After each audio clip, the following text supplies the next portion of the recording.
Hello, folks. It is Thursday, 8 p.m. Eastern. It is time for your Big Gold Belt Wrestling podcast. And we have some very wide range of topics to get into tonight. We have Crown Jewel happening last weekend over in Perth. I almost said Saudi, but it was not a Saudi show. It was down in Perth, Australia. We will talk about Crown Jewel, specifically the fallout of Crown Jewel, because we have some injuries that seem to be changing the shape of things very quickly, as we saw on Raw the next night. So we'll get into that, the talk of injuries and where things are headed as we are on the road now to Survivor Series. Also, what is going on with Andrade and whether he can wrestle or not. Lots of rumors swirling there. We will get into that. Plus, TNA Bound For Glory last weekend. Lots of stuff to talk about tonight, folks. So get ready and buckle in. Your Big Gold Belt Wrestling podcast starts right now.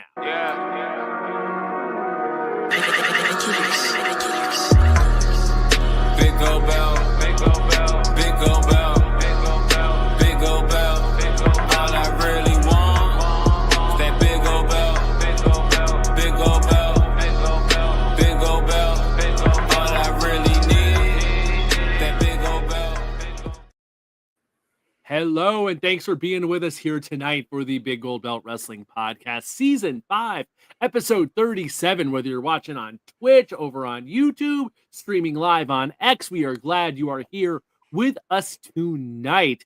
I am Will on the left side of your screen. To my right is the giant crab, Jamal. Hello. We have our two-man show going on tonight. It's been a little bit, but I like when we do these because we tend to move quickly through stuff, and we can get to a lot more stuff when it's just the two of us. How are you doing tonight? I'm good, man. I'm good. Cool. All right. So let's jump right into it. Crown Jewel last weekend down in Perth. Kind of a show that, as we talked about last week, we were like, okay, it's not a major show. It's a gimmick show. It has the Crown Jewel titles. We got AJ and John Cena. A show that seems like it was better received than WrestlePalooza was. I thought it was fine. It was a perfectly fine, early morning show to check out after I got back from the gym and stuff like that. But the big news coming out of Crown Jewel is what's up with Seth Rollins. So Seth Rollins won the Crown Jewel Championship for the men. On the ladies' side, Stephanie Vakir won the women's one. So those are your Crown Jewel champions for 2025. But Seth Rollins managed to defeat Cody Rhodes and win the Crown Jewel title. And there's talk, I guess, a lot of speculation about the coast-to-coast headbutt he did. That's not part of his normal repertoire, but he definitely seemed to have a rough landing on that. And there's lots of talk about a possible shoulder injury. Could be something up there. And things definitely seem to take a turn the next night on Raw, as we have Braun Breaker suddenly turn on Seth Rollins. The vision seems to fracture with the Bronsons, both him and Bronson Reed, laying out Seth Rollins to seemingly not be seen for a while.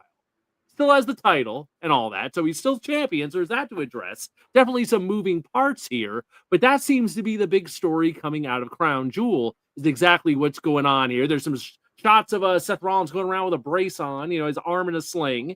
Yeah. But to that point, as I'll hand it off to you, Crab, we just went through this with Seth Rollins with his knee injury this summer, where they were talking there was an injury, and then it didn't end up being anything that much. So I don't know. Could this be a boy who cried wolf situation, or I don't know, because he did seem to take a nasty fall. So I kind of think there's some legitimacy to this, but at the same time, I don't know. What are we thinking? Well, they've done it before, where you thought that he was going to be out for a while, and then surprise, surprise, he came back and worked in, to the gimmick.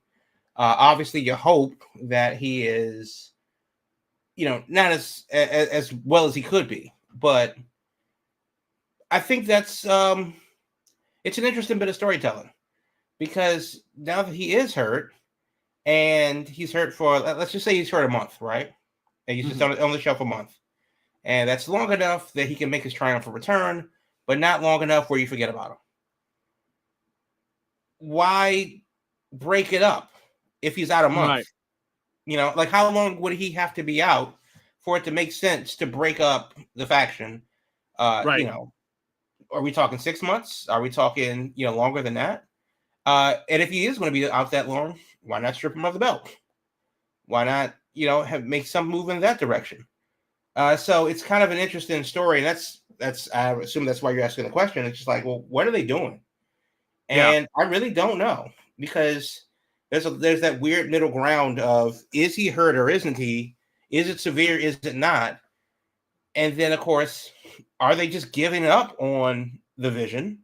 And Rollins is doing something else. You just hope that he's not, like, seriously injured again. That would be another pretty bad injury in the course of a couple months, because hurt for a long time earlier this year. But Father Time is undefeated, and nagging injuries still nag. So, and he's only getting older by the day. So you just hope that he's. I would rather him take a much needed rest and figure it out, because it's just still Seth Rollins at the end of the day. Right. He doesn't necessarily need to rebuild or anything like that. He's not. He's Seth Rollins. So whatever he wants to do when he comes back, it will be all good. But I just hope whatever his injuries are just not nearly as serious as they could be. Yeah. Okay. Before I go any further, let me work Cupcake in here, our most loyal listener each and every week. Cupcake, glad you are here with us as we talk about Crown Jewel and the status of Seth Rollins going forward. Yeah, this is interesting because, like you mentioned, if it was a minor thing, I don't see the need to have to pull the trigger on the Bronsons turning on him. It's like, this is a big move to suddenly, like, out of nowhere be like, oh, it's Braun Breaker's time now. And it's like, this faction was just kind of really starting to roll as far as like gelling together. We recently had the stuff with Becky involved and her kind of being a satellite member. And it was like, it felt like it was just starting to come together. And of course, we're on the road to Survivor Series, where it's usually, a faction-based show where, like, probably a good chance those guys were going to be in War Games or something like that. So It definitely makes me think, there's got to be something more to this, because this feels like a very big, sharp, reaction that they had on Monday from this deal that just comes kind of out of nowhere in my mind. But yeah, I don't know, man. It's like, I think I'm here. So it could be a torn rotator cuff. It could be, he definitely grabs the hell out of his arm, and we were definitely just worked on a knee injury. But the timing for me is what's different here. This is just like, it doesn't fit right here. Before it was like, okay, they're building the SummerSlam. They're going to set him up winning the title at SummerSlam. And here it's like, no, we're just coming off Crown Jewel. It's the middle of fall. We were just talking last week on the show about what's up with Survivor Series. And this feels like it puts Survivor Series in a very who knows where they're going at, which in some ways is kind of more intriguing, because it kind of opens the door up for oh, they got to come up with a plan B now, which sometimes is when they do a hell of a lot of good work as far as just, shake things up unexpectedly. Yeah, absolutely. With their back against the wall, they've been able to create, some magic out of nowhere. But it just seems odd for them to pull the trigger and dissolve this group seemingly, but keep the title on Seth. I don't know. But again, we've seen worse. Remember when Cody first got there, and his labrum rotator cuff shoulder looked like hamburger meat for a few weeks, and then he was out for a while, and it wasn't as bad as we thought it was. But good Lord, that looked rough. So who knows? And that's the bigger thing. Not knowing what the extent of the injury is, fuels the speculation and hearsay. So, I just hope he's okay. That's really what it is. Yeah. Cupcake is convinced it's all a work. Seth is working, doing his job. Hopefully so. Hopefully it isn't I think the question right now is if surgery is involved or not. And there's definitely rumors that there might be, but it doesn't sound. I mean, they had to get back from Australia. So I would imagine he's probably been looked at this week. And then the question then becomes, where do they go from there? So I'm thinking we'll find out more on Monday. But yeah, the way they had him take, he took the spear from Braun Breaker, he took the big tsunami from Bronson Reed. They definitely kind of set up where it's like, well, maybe we won't see him for a while. So I don't know. I'm the timing, I think, is what just makes me think I think there's some legitimacy here. But then again, like I said, it comes down to how bad is it? Is it just like, okay, maybe he just needs a couple weeks off, Right. maybe, that's the thing. Where does the title fit into this? If we have to swerve and like take the title off him and they have to suddenly, shake things up to the point of like, okay, we got to make a new champion and whatever, then I don't know. That's a whole different story there. That's kind of like the thing that makes it even weirder, because it's okay, fine, he's injured, but he still has a title. So how injured is he? And that's we just won't know. But that's they didn't have him come out Monday night and pull the whole last night. That's a good point. That's something I've heard a couple people bring up. Whatever it is, if there is something up, it wasn't so bad that he wasn't cleared to go out there and have some physicality. Man had to eat a spear. Man had to take the splash off the top rope. There's been plenty of times where you've seen, oh no, that's it. You got to go get fixed. That's it. Go. You're immediately off TV, and that's that. Or at most, you get to come out and wave goodbye. But he was able to go out there and do something physical. So, yeah, that's another wrinkle where it's like, okay, maybe there is some, just a storyline going on here. I don't know. I don't know. I'm curious. And then also, let's say it is a work. Let's say it's 100% a work. What's the point of running the same bit back twice? Yeah, it's too soon. It's too soon. Right. Yeah. I don't know. It just seems fishy. Of course, there's the timing of it all. There's a title involved. I don't really know what to make of it, but it is kind of like, I don't know what you're doing, WWE. I don't even think you know what you're doing, but eventually I just think I hope he's okay.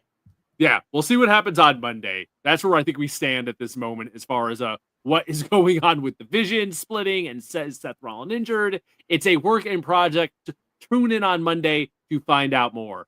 Let's go back to Crown Jewel really quick, because John Cena and AJ Styles had quite the a match. I would say either people love it or they hate it, because it turned into 27 minutes and 10 seconds. That is a long damn match. And it turned into the idea of, okay, let's do kind of, some people are taking it as a tribute to the wrestlers of like both of their careers, where they just started hitting everybody's finishers.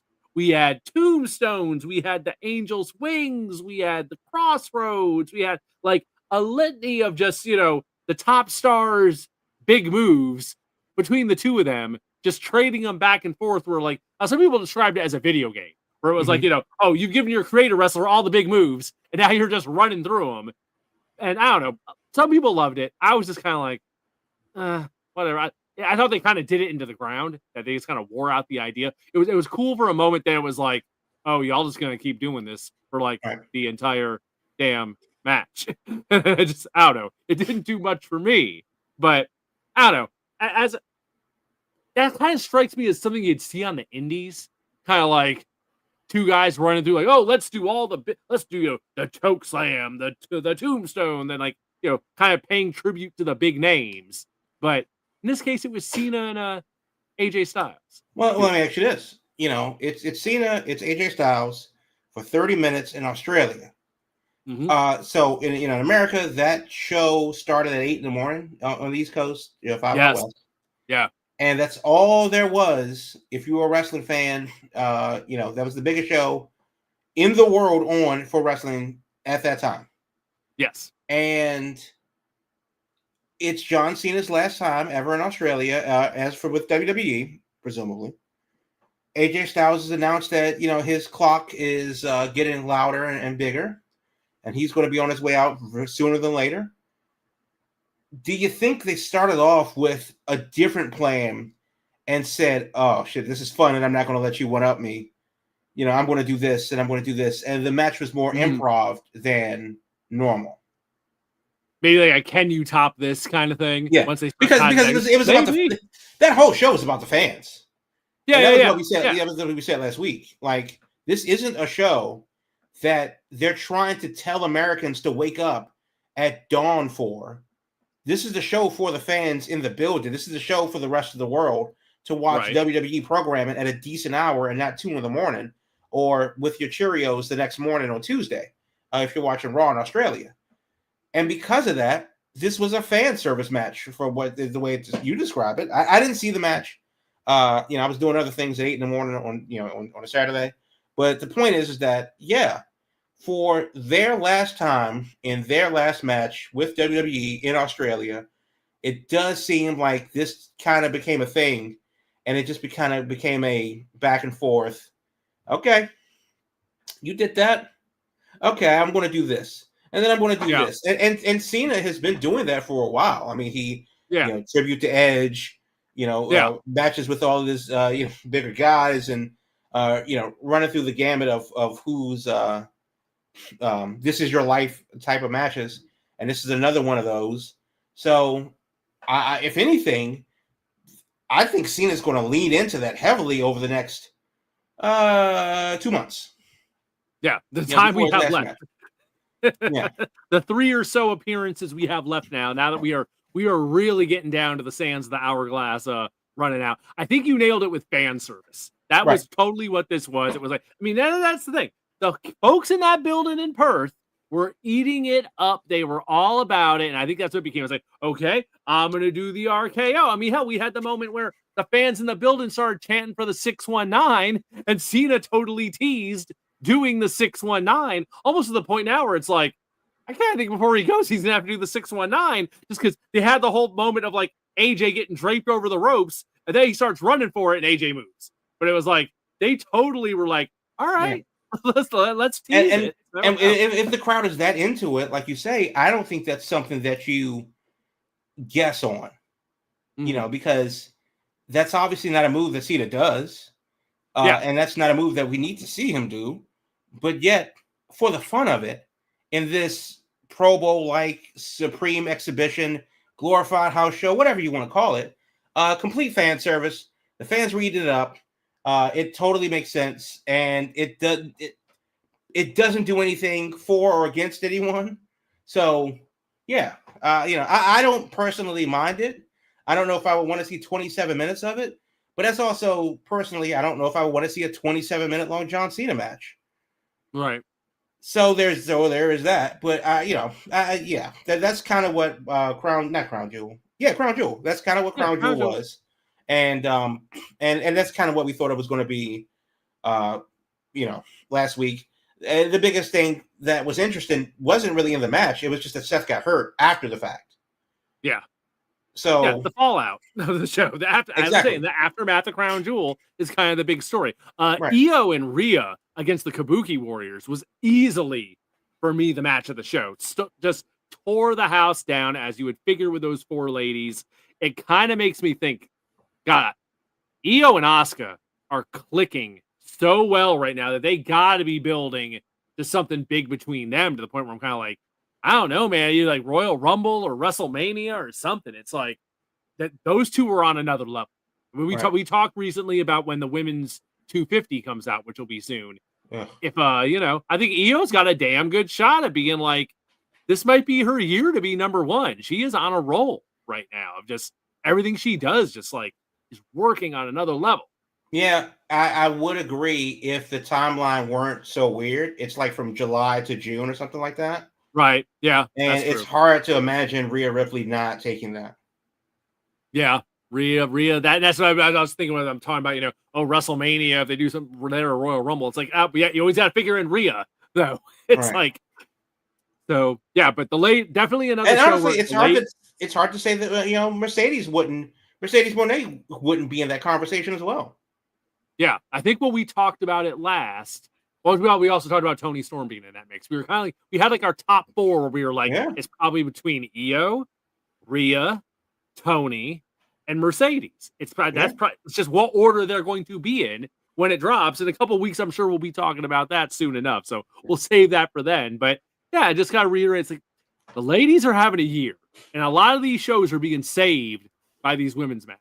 It's about damn time. But that's kind of the thing, though. Crown Jewel aside, and we've talked about this before, do you like these short, high value, B-level pay-per-views where they're just throwing their heavies at the card? It doesn't really have any substantive, anything about it. It's not a major contributing factor in the storyline landscape. If you watched it, great. If you didn't miss much. If you wanted to go, then it's probably the only show that you've ever been to because you live on the other side of the world. Do you like that thing, these fan service type shows for the local crowd, for the local community, or should a pay-per-view be booked consistently with the storylines and thought of throughout the run of the program the way that they used to book it? Now, we've talked about WWE not necessarily booking long term, booking for the moments, booking for the viral, booking for social media, but for these shows like Crown Jewel, which aren't for us, like to put it bluntly, do you think that WWE should still book them as if they were part of the actual storyline and not just a side project? I think this works because my thinking on it is this. At this point now, where we have so many shows all the time, we told us, like, I mean, it's rare we have a week coming on here. We're not like, okay, the shows this weekend are. It's like there's constantly either we're talking about shows that are about to happen or shows that just happened. And so with just the frequency of how many of these events there are that are outside from your normal TV, well, there's one every couple weeks now. It's like, I think you can have these one-off, like, your special, like, this is your international house show thing for, the crowd in Australia, and it's fine. I think you can do that. I don't think you can have, everything can't be a big special event every damn time. Everything can't be a Survivor Series. Everything can't be a SummerSlam. Everything can't be a Royal Rumble. You got to have tiers. But do remember how WWE said that they were scaling back. Now, granted, they don't do house shows anymore. And they were scaling back on the number of pay-per-views that they did, but it doesn't seem like it at all. It seems like the next big thing is just around the corner. Survivor Series is at the end of just after Thanksgiving, which is a little bit more than a month away. There was this thing, and then there was they're featuring in Saturday night's main events as not pay-per-views, but another big thing that's not Raw and SmackDown. So these, plus events seem to be more frequent than your 12 pay-per-views that they used to do a year. Yeah. And then there's AEW adding to that landscape, because they went from, well, we're only going to do quarterly pay-per-views. We realized that it's $50 and that's how we're going to book it. And then now they're doing 10, 12 pay-per-views a year. Wrestle Dream is this weekend in St. Louis. So it definitely feels like there's just a lot overall. And I'm not sure if more is better. Yeah, no, I think that's the big thing. So the calendar is so crowded that you can't keep up with it anymore. Right. You just can't. It's a full-time job to keep up with this stuff. It's just, no. There's these smaller shows, sometimes they fall by the wayside. It is what it is. So glad you mentioned Wrestle Dream. We'll definitely work in Wrestle Dream before the end of the night and touch on that too, because there's too many damn shows. Yeah. It is what it is. All right, enough about Crown Jewel, enough about Seth Rollins and all that and the status of the Vision. From here, should we talk about Andrade or should we do TNA was last weekend too? We could talk about TNA was last weekend, so let's just keep going back in time. Let's get that done. Finish up the first half with that. Okay, TNA Bound for Glory. Last weekend, and was that in Lowell, Massachusetts? Yes, beautiful downtown Lowell. Yes, the Sangha Center. Yes, indeed. Yeah. I saw most of this show, and it had some highs and it had some lows, and that's kind of the story of a lot of damn TNA shows over the year. Yeah. What I will give this show is it looked really good on the broadcast. They made that building look like $1 million. They had a big crowd in there. Yeah, 7,500, something like that. Yeah, they announced it was I think 7,794 or something like that, and that's a pretty damn good crowd, and I can definitely believe that from looking at it. They had a damn good crowd in there. I was joking last week that I wonder if WWE maybe sent some folks to help out with the production, just because it was a sharp broadcast. It looked really good. Now there was stuff on this show that worked and other stuff that did not. But as far as stuff that hit for me, they had, what was it? They had an intergender, what we call it the intergender Collier shot gauntlet, kind of like a Royal Rumble thing, but you could have weapons in there and stuff. That worked really well, and the crowd was eating it up until the damn finish, where they did a convoluted finish where Nick Nemeth and Frankie Kazarian were joint winners. And Lord knows that crowd hated that. They hated the finish. But up until then, the match itself, folks were loving it. But they overbooked the finish is the only way I can put it. And that's pretty much the story with anything that didn't work on this show. They overbooked some shit. They overbooked that. The 10-person hardcore war between the System and Order 4. That was really damn good. That I thought was a lot of damn fun and had like a lot of just, it was like essentially war games without the cage, but every time someone entered, they could bring a weapon and everyone had to get in there. And it was like the alternating intervals for people to get in. So that I thought was a lot of damn fun. That was one of the standouts on there. Leon Slater and Javon Evans, we were all looking forward to last week. And this is another case of hell of a match. They were tearing the house down, and then they overbooked the finish. Not once, but twice, because they first had them go to the time limit. And then second, they restarted it, gave them 5 more minutes, and then they had the lights go out, and Dark State from NXT just crashed the party in it. So it's like, just give us a finish, please. I would have taken a double count out over that. It's like, I mean, just... Yeah, there was a lot of I think trying to book themselves out of like, a corner they painted themselves into where it's like, we don't want either of these guys to lose, but we gotta get out of it. You know what? Time limit draw is fine. Yeah. I mean, and that's the thing. And we don't see a time limit draw as much as we used to. I think from a storytelling element, you have 2 people so locked in, matching each other, strike for strike, move for move. There can't be. Oh, they actually didn't win because the time ran out.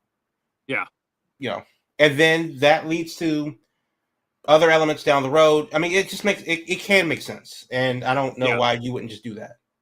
It would have been better if they just done the 20 minutes, and then you could even do that. Okay, 5 minutes more, but then just have the 5 minutes more run out. It's like, okay, we tried to give you a finish, and it is what it is. I think that would have left a better taste in folks' mouth than the lights going out and then NXT gang showing up and just jumping them and ending the match. I mean, honestly, I think you do that. You do a 20-minute draw on the show. Then you do a 20-minute draw on NXT, and then you have the rubber match at the pay-per-view. I like that. I mean, that's just like something because and it could be an Iron Man match, it could be last man standing, it can whatever you want to do. But that's just a quick something that's just like this is a grudge match, a literal grudge match, and it's the booking writes itself, but Dark State. So yeah. All right, let's quickly touch on the Hardys and Team 3D in the one final tables match. This was it was about what I expected. The Dudleys are in pretty rough shape. There wasn't a lot they could do. But the big story coming out of this is the Hardys get the win. They keep the double tag titles because they have the TNA titles and the NXT titles. But afterwards, the Hardys, the Dudleys removed their boots, presented them to the Hardys, and made it clear, hey, this is it. We're done. Post-match, I thought, okay, that makes... What do you got? Well, Devon's done. Bubba may not be. No. Bubba's working House of Glory at the end of the month. Oh, okay. Okay, well, they both took off their boots, so... Right. So, I guess probably the Dudleys are done. The Dudley boys are done. Bully Ray, not so much. No, he got there you go. Back. Yeah. Right, we got that. There you go. There's your caveat. There you go. The Dudley boys are done. So, post-match, fine for what it was. I thought it was fine. I didn't think it was anything spectacular. It was just, about what I expected.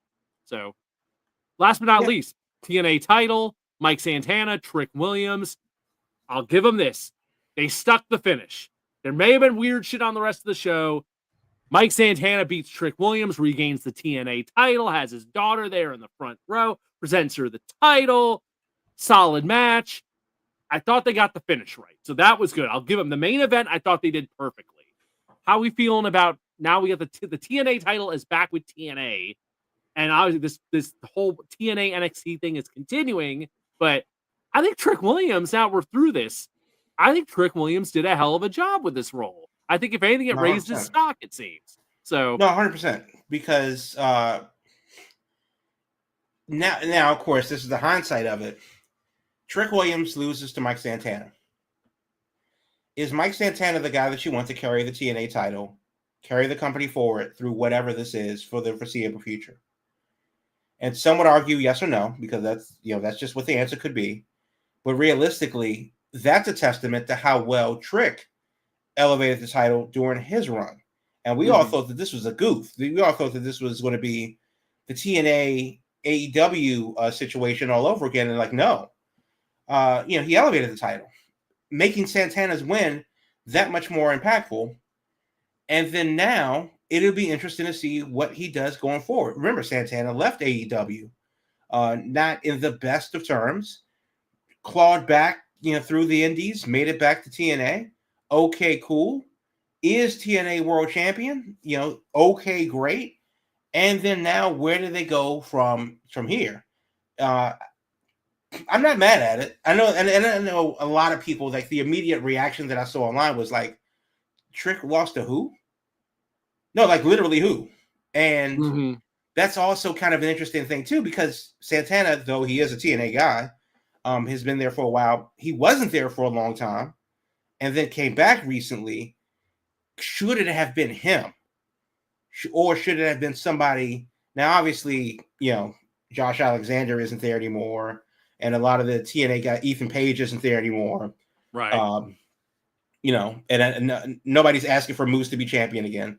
But, is Santana the guy for TNA? And honestly, right now, I think so, because this is a new TNA. This isn't the old. This is your grandfather's TNA anymore. So I do want to see what they do going forward. And I like it. Yeah, I agree with you. I think that's the key. They needed something different because, hell, if the rumors are to be to believe, we might have a TV deal soon. There might be something happening where TNA will have a better platform soon. So fingers crossed as they finish up 2025, we head into 2026. I think the timing's right to be like, okay, let's have a new face, have Mike Santana on top, and let's go from there and see what happens. I mean, hell, if nothing else, they're getting more exposure than they've had ever with this NXT deal. And hell, they almost had 8,000 people in the building. So you can't argue with that. Hey, they're definitely connecting better than they have in a long, long time. Not just 8,000 people, but they had 7,500 people in Lowell, Massachusetts. And we're not talking a major city. Yeah. We're not talking a major city. And yes, Lowell is, to be fair, at the end of the line, straight from Boston North Station. Sure, there are people that do live there. And the Sangha Center is a known destination for indie wrestling in that region. Many an NXT pay-per-view has been there. AEW's been there more than a few times. So it's not like Lowell is some outpost on the dark side of the moon. But to get a sellout crowd for a TNA event, regardless of what the pay-per-view was, and remember, the pay-per-view was sold as the one final table match. That was the big draw for sure. That was the big draw, and then of course everything else came after that.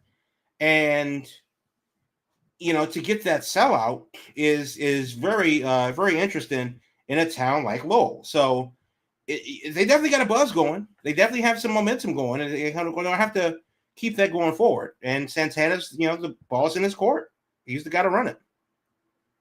There you go. Keep riding that wave, TNA. Let's see where it takes you for the rest of the year. Then we'll go from there. All right, folks. We are going to go to our halftime break. And when we come back, we'll talk about Andrade and what is or is not going on with Andrade as far as there's a lot of we talk about rumors swirling on this show sometimes, and there are rumors swirling about this one. So we'll get into that. Crab reminded me Wrestle Dreams this weekend, so we'll touch on Wrestle Dream and who knows what else, folks. We got a whole second half. So stay with us. Your Big Gold Belt Wrestling Podcast. We'll be back right after this. Looking to get your brand in front of people who eat, sleep, and breathe entertainment? Big Gold Belt Media is the place to be. We're all about reporting on movies, TV shows, conventions, and everything in between. And we want your brand to be a part of the action. Partnering with us means your sponsorships get featured right in the midst of our content. Plus, we're going to hype you up on all of our social media, connecting you with an audience that loves discovering new things from trusted voices in entertainment. We're easy to find.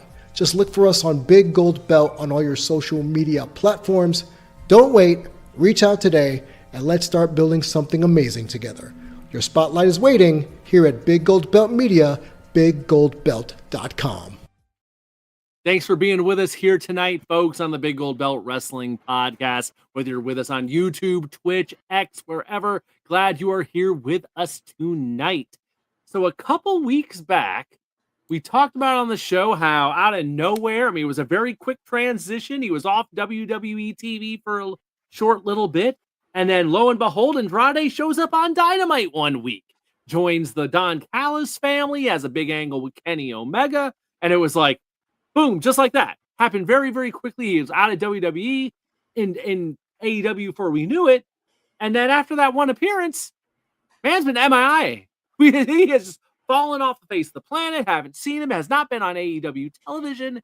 Stuff has been very quiet as to like what exactly is going on here. What's the deal? Like we said earlier, AEW has a show this weekend. Andrade's not on it. Neither's Kenny Omega. And everyone's kind of like, feels kind of like something was planned there, and then now it's not happening, and everything's kind of strange about it. So I guess people start asking around. Like we said, rumors are swirling, and we're getting a couple different versions here. And the one that seems to be gaining the most smoke now is that Andrade thought he didn't have a non-compete since he was let out of his deal, or whether he was released or let go or whatever. However he got out of this deal, there's been a lot of speculation that there were issues. Let's just put it at that. There were issues with him in WWE while he was there. Right. And now the talk is, oh no, there is a non-compete, and possibly it could be long. Usually these non-competes are 90 days, but hell, I'll throw this out here since we're talking about it. Wrestling Observer earlier today reporting, quote, "We have it confirmed through multiple sources that the new TKO contracts have a clause where if you are fired for cause or a breach, there is a 1-year non-compete. The older contracts had this, but it's standard now. This is the holdup involving Andrade," end quote. Crap. Okay, so let me year. Yeah. Let me read something. Okay. And this is from Wrestling Inc. And it says that this is the actual text of the clause. Upon termination of this agreed by the promoter for each brand of terms hereof, the wrestler shall not work, appear, perform in any capacity for any professional wrestling, sports entertainment, mixed martial arts, and ultimate fighting organization, promotion, or entity not owned or controlled by the promoter or any affiliates or subsidiary company thereof in the U.S. for up to a period of 1 year from the date of such expiration of termination as specified by the promoter in the notice of termination, provided, however, that if no lesser period is specified by the promoter in the notice of termination, the period shall be 1 year. In no circumstances whatsoever shall either party to this agreement be liable for the other party's punitive or exemplary damages, and all such damages, whether arising out of breach of contract or of the breach of this agreement or otherwise expressly waived. So here's the thing. Who is Andrade's agent? Mm-hmm. Why doesn't he have one? Because there's no way that he's, his own lawyer and advocate without reading this contract. If it really is there, Willy Wonka style, crystal clear. This is the boilerplate in all the deals now. Right. Then and the promoter does not have to tell you how long they want you on the shelf. And if they don't, it's definitely a year. How do you not know that? How do you not know that? And then, of course, how do you go to Jacksonville, talk to Tony Khan and say, yeah, it's good. Put me on TV tomorrow. How does where Tony was the Khan due diligence on that end? That's the part. Like you got to do due diligence on that end too. Is this guy available or not for real? Right. So now the question is, first question is, does this non-compete clause violate Andrade's AEW contract? That's number one. Number two, because you think that they would sign exclusive contracts and you can't be exclusive if you're under some stipulation from somewhere else. I don't know, just a question, just guessing. Second question is, let's assume that Andrade thought that he was in the clear and this isn't just him doing bad business, because it would actually be stupid of him to go knowing that he has, like, if you're going to do a thing for your job and you're going to take a drug test, or if you know that you owe, back tickets or child support and you go to the courthouse and they lock your dumb ass up, it doesn't matter if you didn't think that you had to pay child support. They're going to lock you up. Don't go to the courthouse. You may lose your job, but do something else.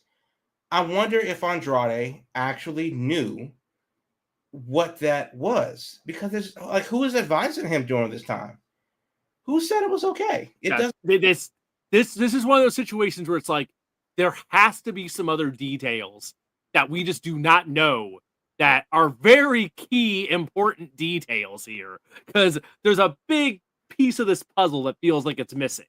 Because I can't imagine, because like, how would you end up down? How would you end up on their TV without them like checking into this shit? That it's somehow, we know how these people know how these deals work. It's like, how that's the he got on the TV. It's not like he showed up down there and they almost used him. He got on TV and everything. Right. So this is the thing. So now that leads to another question. Does AEW have a conflicts department?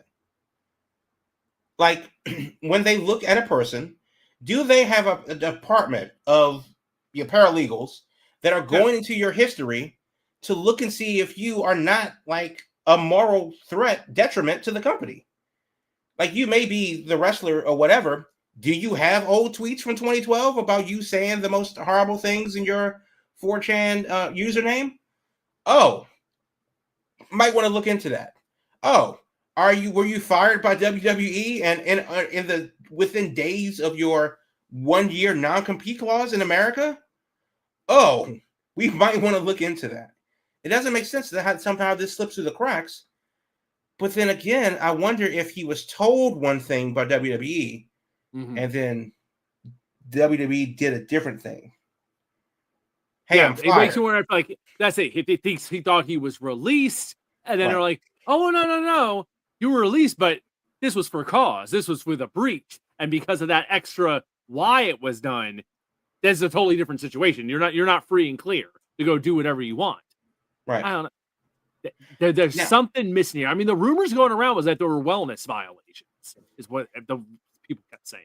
Okay, but even if that is the case, and what violation of the contract with that breach? So fine, he was fired with cause. Do you do that? Like, do you sign this contract knowing that if you get fired for whatever reason, then you cannot work for a time that they determine up to 1 year? Yeah. Like, is that just a thing that everybody knows? Like, I couldn't imagine a basketball player, violating the NBA's substance abuse policy, and then he goes, "Oh yeah, I got cut, and also I can't play basketball. I got to go to China to play basketball because I can't compete in the U.S. professionally until they tell me I can." Yeah, this is where it talks about, if he gets a lawyer, if you want to challenge this legally, usually these kind of things where it's like you can't make a damn living at all, don't stand up in court, because it's like, how can you freeze someone out? We're like, sorry, you can't do nothing. You signed the deal. But that said, we're talking a year. If we're talking a certain amount of time, there's a good chance that it might take that long to get it in court. That they would just tie things up and make it turn into one of these situations where you're not getting anywhere, but you're having to spend money on a lawyer. And in the meantime, they just run out the clock on it and never have to actually get it challenged. And here's the thing. It says, shall not appear, work, appear, perform in any capacity for any professional wrestling, sports entertainment, MMA, or ultimate fighting organization, promotion, or entity not owned by TKO, basically. So he couldn't go to GCW if he wanted to. He couldn't go to IWA Mid-South and shit glass for a month with Ian Rotten out there and the boys, because he can't work in the U.S. full stop for a year. That seems insane. So maybe they're thinking was, well, he'll just go back to Mexico and work CMLL or something. So that's fine. If he does that, that's fine. But okay, so then that's of course. Now, if you are a workers' rights lawyer, I would love to know how viable this is, because yeah, sure, it's the contract you signed, assuming that this is actually accurate what we're quoting here. But for a year is a hell of a long time to say that you cannot work in this industry unless you work for us in some capacity. You can't work in the country. If there's a house show in Barrow, Alaska, he's going to have to turn them down because WWE has a mole in the crowd dressed as a polar bear. It's not going to happen for you. So, and that's also a thing too. And this is why I think that he really didn't know, is that he could easily go into Mexico. He could easily talk to Conan and say, hey, you know, I want to work down in Tijuana for Crash, or hey, CMLL, UK or whatever, or wherever he wants to work around the world, obviously, and still go and have because it's not about being on TV. He literally can't work for any promotion, period, in the US until they say he can, up to 1 year. That's insane. Now, of course, at this point, if he's an independent contractor, where does that factor in? Like, how can they hold him to something as an independent contractor? Does he have an exclusive deal with WWE? Is that just inherently known in the contract? That yes, you are an independent contractor, which means that you have these rights, but also this is an exclusive contract that you're signing, and you cannot work for anybody else for the for the time of the contract. Yeah. And also, if we fire you, you can't work anywhere else, period, in the country. That's until that's always been the deal with, like, they have the independent contractor status, but no one's ever taken it to court to really, really challenge those areas like that, where it's like, yeah, you might be able to make a case for that, but the day ever comes anyone actually ever really wants to stand up to challenge that, but we ain't seen no one try to do that in the prime of their career. Right. They knew damn well what the consequences would be. Now here's the question. So let's say that this is all valid. WWE is well within their right to cook up the contract however they want. And you're well within your right you're to sign agreeing to it and be like, you agree to it is what it is. If they want to kidney you on the way out the door, if it's in the contract, it is what it is. What does that mean for AEW? What does that mean for their contract with them? And I wonder if this type of language is just indicative of wrestlers' contracts because of where we are in media today, where it's not just TV anymore. Everything that you do lives on in perpetuity on streaming platforms, on social media, on demand, and stuff like that. So you being in a place, even if it's on GCW, it's forever there on Triller or Fight or whatever they do, title match or whatever. And that thing will live on until the end of time.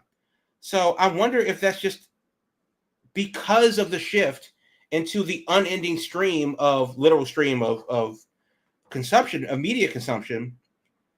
They can say, well, nah, we need more time to be rid of you. You got to take a year off. And I wonder if AEW has a similar contract, because if he breaches AEW's contract by not being exclusive, then I wonder if they can say, hey, this shit stacks and you're off for 2 years. You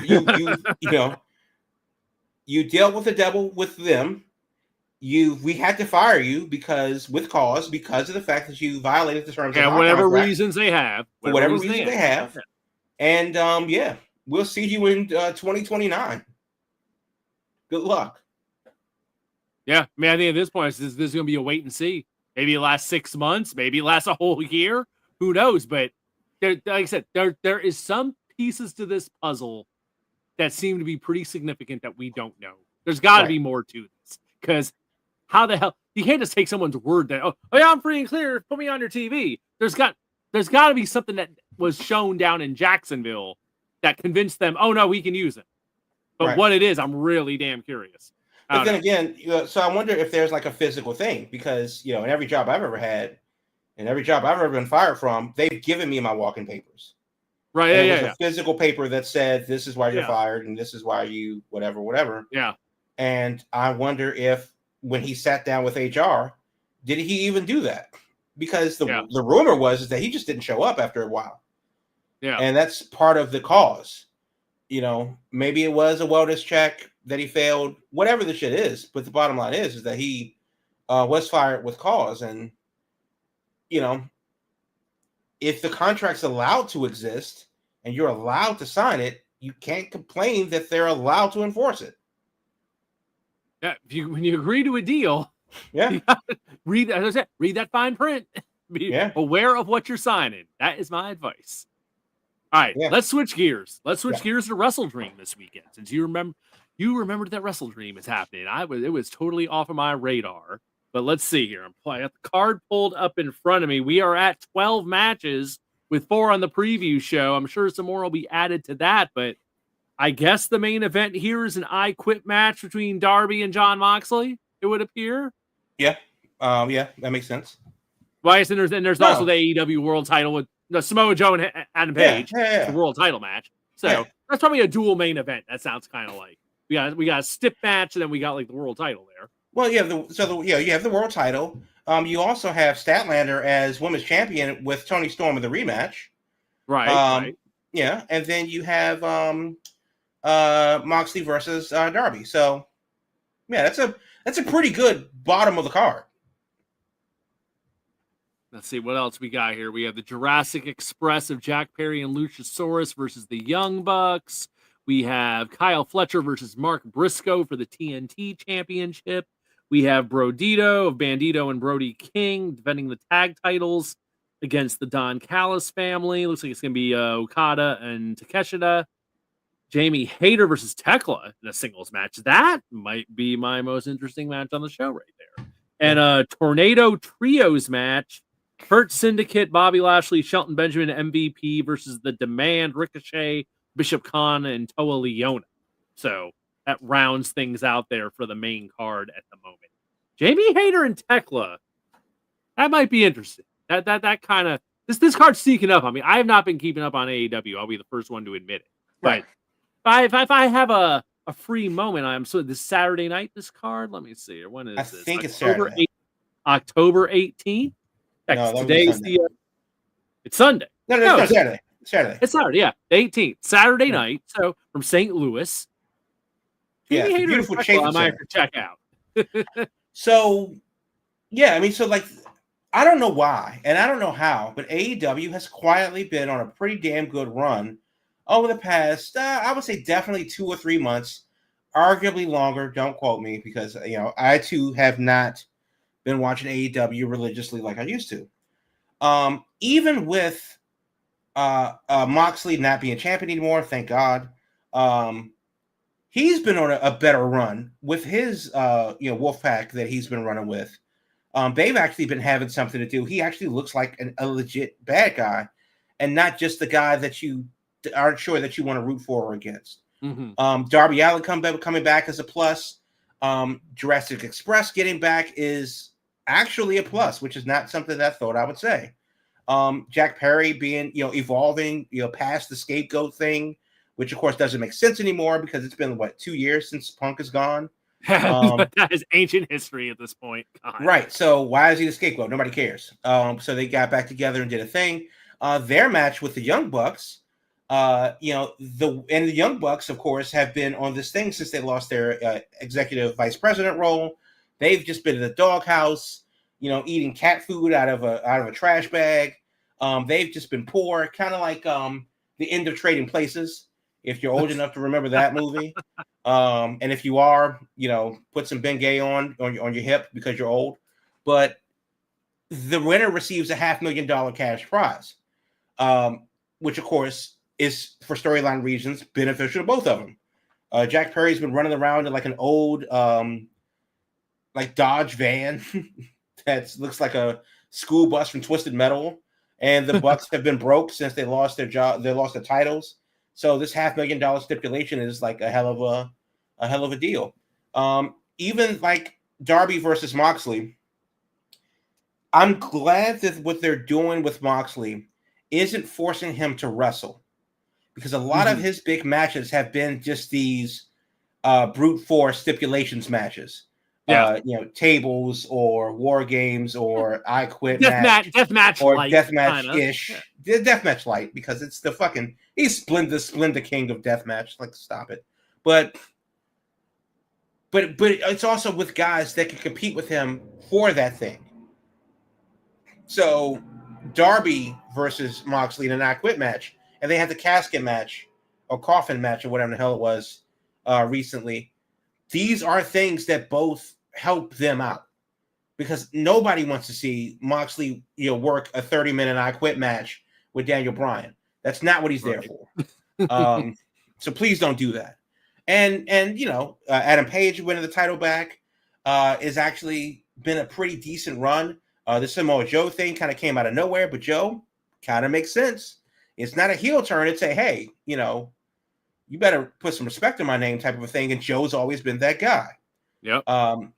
Whether he's a heel or a face is up to you to decide, because he's always been Joe. So realistically, it's been an interesting run for the first, last definitely 2 or 3 months, probably 6 for AEW, and how they've kind of really gotten into this groove.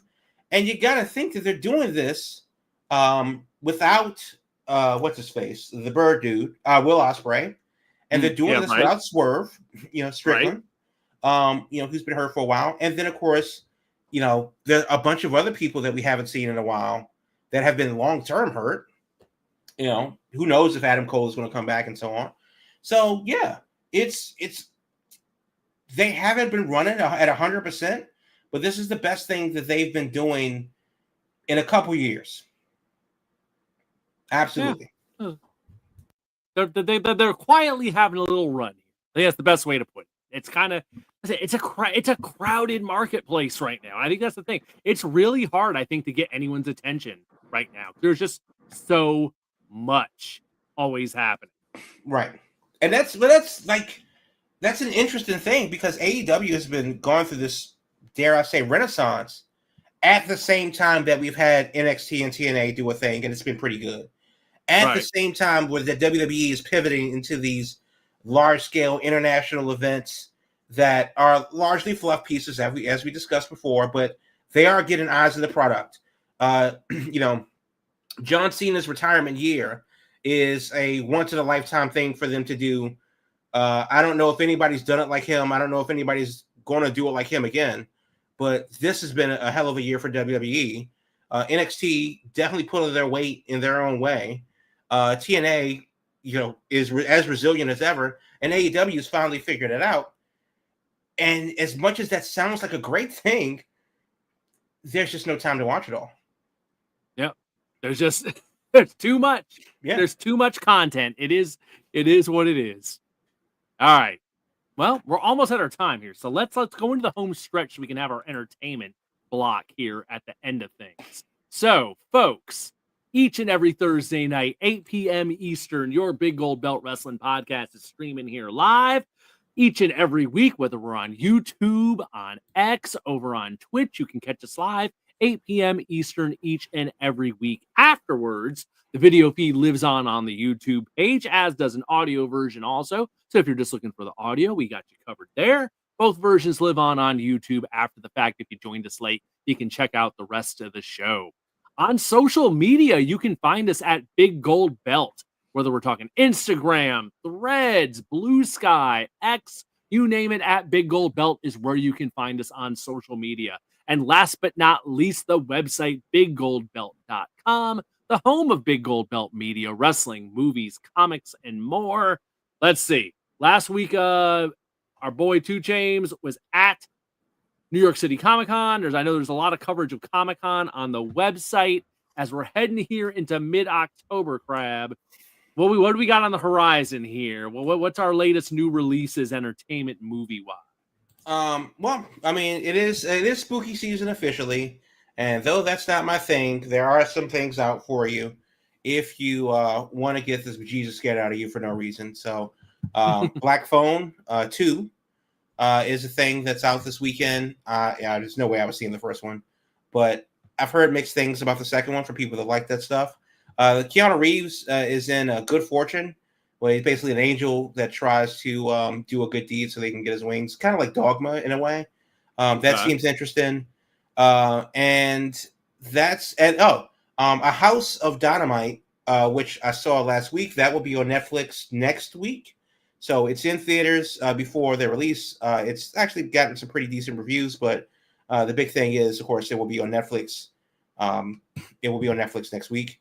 And it's been a kind of a slow week in general because, it's the middle of October. There's not too much crazy going on. But next week, they're really ramping up the Halloween stuff. The Corpse Bride is out. The Netflix Frankenstein movie is out. And then Chainsaw Man, if you're a fan of that anime, that's coming out. So that's all next week. So this week's a little bit on the quiet side. Next week is a little bit of a bigger deal, and then of course we move into November. So Thanksgiving and Christmas is on the horizon. Oh yes, the holiday season will be here before we know it. So Right. yes, I'm sure we'll have more talk of the spooky season releases next week. So definitely next week. There you go. It's coming, folks. As Halloween will be here in 2 weeks. We're halfway through October. This month has been flying. All right, folks. Thanks for being with us here tonight. So glad you could be here with us. Hit that subscribe button. Hit that notification button. Hit that like button. All that good stuff. So you know when we're going live next Thursday night, 8 p.m. Eastern. Until then, take care and watch some wrestling from your friends here at Big Gold Belt Media. We will see you next week.